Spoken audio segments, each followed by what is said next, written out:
最新消息，刚刚双北市已经决定明天正常上班上课。目前中台昌洪暴风圈持续往台湾北部移动，气象局预测最快明天清晨离开台湾，但受到外围环流影响，各地将会仍有的明显风雨，民众仍不可掉以轻心。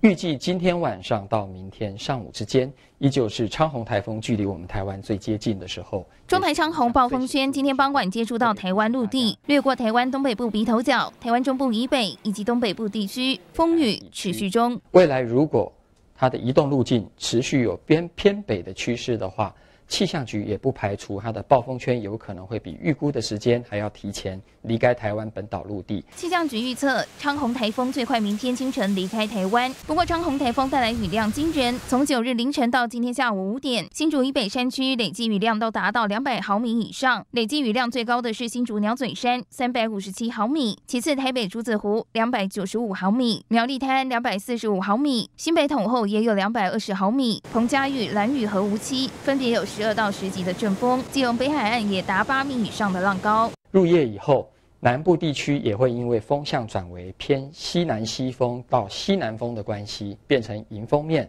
气象局还是持续提醒，在南部地区，特别是高屏的山区，要注意今天入夜以后到明天之间的显著雨势。虽然中台昌洪暴风圈可能远离台湾，不过气象局提醒，受外围环流影响，各地将有显著风雨，尤其是今天晚上到明天上午，民众仍不可掉以轻心。新唐人亚太电视高建伦、李晶晶，台湾台北报道。